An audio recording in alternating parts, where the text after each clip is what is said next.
Pessoal, sejam bem-vindos a mais uma videoaula. E nessa videoaula de hoje, pessoal, nós vamos tratar aqui e fazer mais uma revisão com o tema ligações químicas, tá? Novamente deixar claro que, como é uma aula de revisão, a abordagem do conteúdo é um pouco mais superficial, por assim dizer, e que nós temos vídeos no canal onde eu falo mais detalhadamente de cada uma dessas interações, né? Então, se você quiser reassistir o conteúdo, fique à vontade aí para revisar melhor, mas essa aula de hoje é apenas uma revisão na qual eu vou resolver questões envolvendo o tema em questão, tá bom? Então vamos lá. A primeira coisa que a gente tem que relembrar aqui para ficar bem claro é que as ligações químicas elas existem basicamente, né, para formar as substâncias. Então, quando eu tenho átomos isolados, eu não tenho uma substância, salvo exceções, como por exemplo os gases nobres, que são compostos monoatômicos, né, que eles ficam com os átomos isolados uns dos outros. Porém, salvo os gases nobres, os demais elementos da tabela periódica necessitam se combinar um com o outro. E quando um elemento se combina com o outro, essa combinação vem através do que nós chamamos de ligações químicas, tá? No geral, essas ligações são classificadas em três grupos, que são as ligações iônicas, as ligações covalentes e as ligações metálicas. E antes de mais nada, a primeira habilidade, por assim dizer, que a gente tem que adquirir ou construir é o fato de você identificar qual é a ligação que está acontecendo num determinado contexto.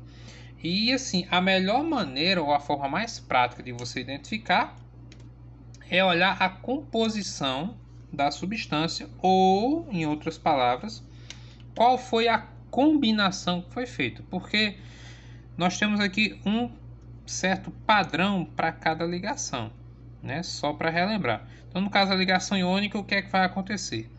Como é uma ligação baseada na transferência de elétrons, então eu vou ter provavelmente as seguintes combinações: metal com A metal, no caso metal perdendo e A metal ganhando, ou metal combinado com hidrogênio, formando o que nós chamamos de hidritos, né, ou compostos hidrogenados, tá?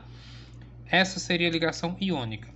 No caso da ligação covalente, o que é que acontece? Bem, na ligação covalente eu já tenho uma outra perspectiva. Eu não vou ter mais essa questão da transferência de elétrons, eu vou ter o compartilhamento de elétrons. Ou seja, as prováveis combinações que você vai encontrar na ligação covalente são dois ametais ou um ametal com hidrogênio. É o mais provável de você encontrar na ligação covalente. Podendo haver inclusive uma combinação também envolvendo gases nobres.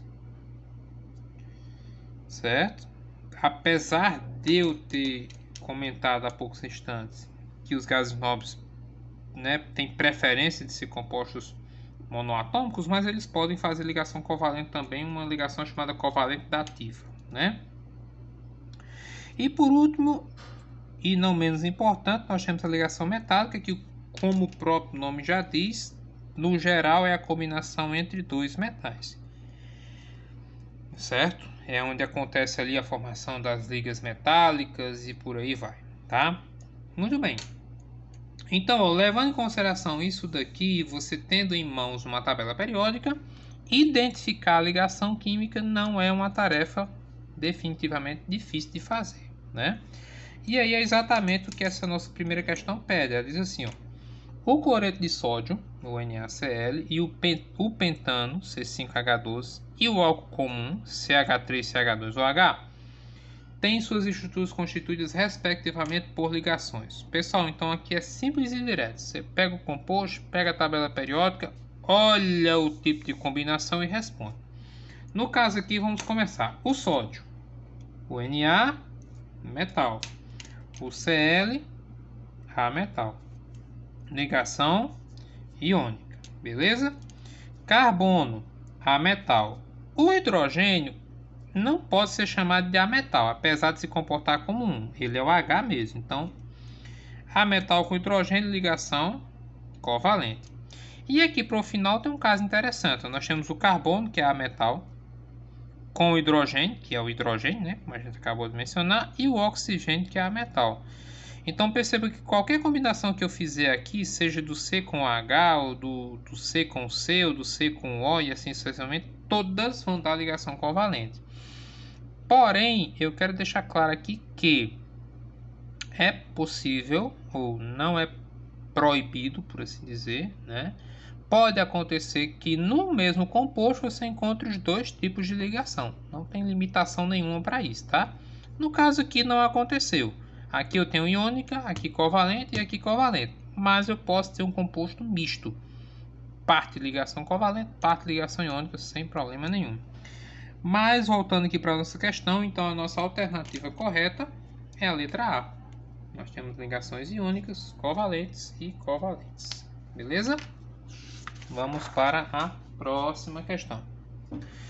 Na questão número 2, ele diz o seguinte, ó, um elemento X possui configuração eletrônica igual a 1s2, 2s2, 2p6, 3s2. E um elemento Y possui configuração eletrônica igual a 1s2, 2s2, 2p4. Da ligação iônica entre esses dois elementos resulta o composto de forma molecular. Bem, a questão aqui já deu uma ajuda gigantesca, que foi o quê? Dizer que isso é uma ligação iônica.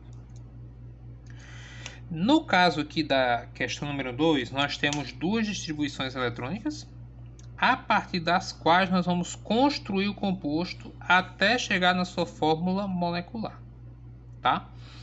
Uma coisa importante é que, em vias de regra, ou na grande maioria dos casos, o átomo realiza essas ligações usando o que nós denominamos de camada de valência. Então, se eu pegar aqui o elemento X e reproduzir a sua distribuição eletrônica da forma como está aparecendo ali, opa, aqui é um S, 3s2, eu vou perceber o quê? Que a sua camada de valência, né, camada de valência é a última camada da distribuição. Então nós temos aqui o 3s2. De novo, Paulo, eu não estou lembrando aqui especificamente o que é camada de valência, não entendi esse conteúdo, ou de repente eu não vi direito, enfim, tem material no canal para você revisar, tá? Não é neste momento aqui que eu vou, dentro da videoaula de revisão de ligações, explicar detalhadamente o que é camada de valência, tá bom? E aí o que é que acontece? Nessa camada de valência aqui que nós destacamos, eu posso perceber a presença de dois elétrons, certo?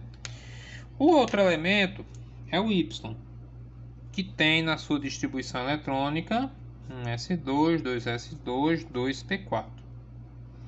Atenção aqui, ó, tem um errozinho básico que boa parte comete, que é na hora de escolher a camada de valência. Pessoal, camada de valência e nível mais energético são duas coisas completamente diferentes. Às vezes há uma coincidência de uma com a outra, mas não é uma regra. Então o que é que acontece? Aqui eu tenho a camada 1 e a camada 2. Então a camada 2 é a nossa camada de valência. E aí o que é que acontece? Automaticamente eu vou ter 6 elétrons. Perceba que a questão já me disse que a ligação vai ser do tipo iônica.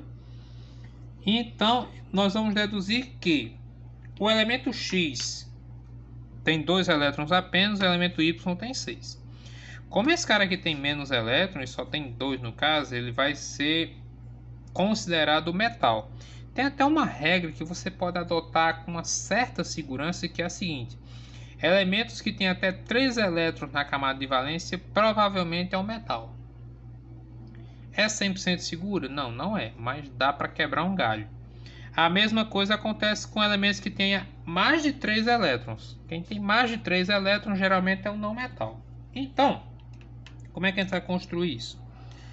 Vou botar aqui o elemento X, vou botar aqui o elemento Y. O elemento X tem seus 2 elétrons, beleza? e o elemento Y tem os seus 6 elétrons.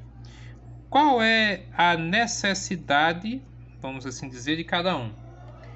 Esse cara aqui, como ele é o metal, ele vai ter a tendência de fazer o quê? Todo metal tem a tendência de perder elétrons. Então, provavelmente, esse cidadão aqui vai perder esses 2 elétrons para cá.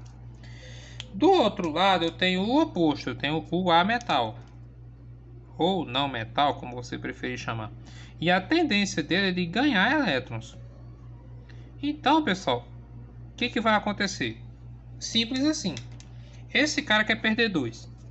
Esse cidadão aqui tem 6. E aí onde vai entrar em questão um outro conceito, que é chamada regra do octeto, que diz o quê? Que um elemento vai ficar estável com uma configuração semelhante a um gás nobre. Neste caso, ficando com 8 elétrons na camada de valência. Se ele tem 6, olha o que é que vai acontecer. Esses 2 elétrons do X vão migrar para cá, fazendo com que o Y fique estável com 2, 4, 6, 8 elétrons. De novo, galera. Paulo, essa regra do octeto aí eu não saquei direito, eu não entendi. Tem material no canal revisando só isso, tá bom? Então, no geral, é isso que vai acontecer. Vão ser transferidos esses 2 elétrons para cá, tá certo? No final das contas, como é que ficou? Ficou o X, sem os elétrons dele aqui. E ficou o Y com os seus 6 elétrons iniciais, mais os 2 elétrons que ele recebeu do X. Tá? Os 2 ficaram estáveis, todo mundo feliz e satisfeito. E na composição da substância, eu usei um átomo do X e um do Y. E é exatamente isso que nós chamamos de fórmula molecular. É você dizer quantos átomos de cada entidade ou de cada elemento químico você usou na hora de fazer essa combinação. No caso aqui, só um de cada, o que me leva a marcar a letra A. Certo, pessoal? Então, assim, de novo, aqui tem muita coisa envolvida, né? Muito conteúdo que se complementa, na verdade, distribuição eletrônica e etc, coisa e tal, tabela periódica. Então, o que eu recomendo aí é que você não estude isso isoladamente. Você sempre dá uma revisada nos outros conteúdos, que pode ajudar bastante, certo? E para terminar, vamos fazer aqui agora uma questão que é a seguinte. Novamente, uma questão hipotética, né? E diz assim: um elemento X possui número atômico igual a 1 e outro elemento possui número atômico 17. Qual será a forma molecular formada pela ligação covalente entre os dois? Novamente, nós estamos com a faca e o queijo na mão. Primeiro, ó, ligação covalente. Segundo, olha só, ele menciona o elemento X aqui, o seu número atômico, né, que é igual a 1. E também menciona o elemento Y de número atômico 17. Aqui, pessoal, o que é que acontece? Se você tiver a tabela periódica, é só você olhar a família do X e do Y, tá? Que é o nosso caso aqui das nossas avaliações. Paulo, e se eu não tiver tabela periódica? E se eu estiver fazendo uma prova de vestibular, por exemplo, e não tem tabela periódica? É só você fazer o que eu fiz na questão anterior. Você faz a distribuição e resolve daquela forma, tá certo? Para a gente ganhar tempo, eu vou considerar que a gente tem acesso à tabela. Então, elemento X, número atômico 1. Ele vai estar na família 1A. Atenção, cuidado. Ah, então ele é um metal alcalino? Não, não é um metal alcalino. Esse cara aqui é o hidrogênio, tá bom? É o primeiro elemento da família. Então, tenha uma certa cautela para não trocar as coisas aqui e fazer besteira. E o elemento Y, de número atômico 17, é o cloro, que está na família 7A. Então, o que é que vai acontecer aqui? De novo, aqui eu tenho uma ligação covalente. A configuração já muda em relação à questão anterior. Então, aqui eu tenho o elemento X com um elétron, tá? E tenho o elemento Y com os seus 7 elétrons. Repito, diferentemente da anterior, isso é uma ligação covalente. Eu não vou pegar esse elétron e puxar para cá. O que vai acontecer aqui é o fenômeno da ligação covalente, que consiste em compartilhar. Nesse caso, sendo mais específico um pouquinho, uma ligação covalente normal, tendo em vista que eu peguei um elétron de cada átomo envolvido, tá? E aí o que foi que aconteceu? Aqui já ficou estável, porque como ele era da 7A, ele já tinha 7 elétrons. Para chegar nos 8, só faltava um, beleza? Aqui da família 1A ele só tem um elétron. Aí onde tem que tomar cuidado. Ele vai ter que ganhar ou compartilhar 7 elétrons. Não, pessoal, esse aqui, como eu disse, é o H, é o hidrogênio. Ele vai ficar estável quando ele for semelhante ao hélio. Em outras palavras, ele vai ficar estável só com 2 elétrons. Então, muita atenção, porque a galera se apega muito à regra do octeto, é sempre 8 elétrons. Não, leia a regra, pessoal. Leia o que está dizendo a teoria, para não haver confusão. Muito bem. Aí aqui o que é que acontece? Feito o composto, beleza. Aqui representação de Lewis, porque nós temos aí a representação dos elétrons de valência. Vou fazer aqui a forma estrutural, só para a gente relembrar. Forma estrutural. E eis aqui a fórmula molecular, tá? Beleza. Aí, pessoal, o que é que acontece? Nessa questão aqui, inclusive, eu modifiquei um pouquinho para falar de uma coisa que geralmente o pessoal pergunta. Paulo, tá aqui a alternativa, XY. Vou lá e marco a letra B. Beleza. Mas alguém pode perguntar, Paulo, por que que não é a letra D? Galera, em termos de constituição, a letra P e a letra D estão iguais. Não é porque, tipo assim, o que é que eu quero dizer para vocês? Se eu escrevo H2O ou OH2, em termos de constituição, isso não altera em absolutamente nada. Então, quando você montar o composto, se você botar o X na frente do Y ou o Y na frente do X, não vai interferir em absolutamente nada. Porém, por costume ou por hábito, não vou dizer que é uma regra, geralmente se coloca o elemento de acordo com a sua posição na tabela periódica. Tá bom? Então, assim, se você escreve XY ou YX, não importa. Eu deixei aqui, alterei aqui só para mostrar e lembrar isso a vocês. Agora, olha só. Se você olhar para a letra A e para a letra C, elas não são idênticas.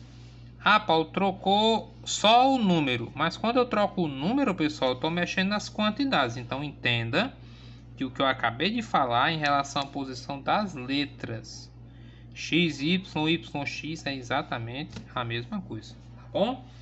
No mais, eu quero agradecer mais uma vez pela atenção, pedir que você avalie o vídeo, deixe aí nos comentários o que é que você achou e até a próxima, se Deus quiser. Se não for inscrito no canal, se inscreva, se quiser indicar o canal, indica, tá bom?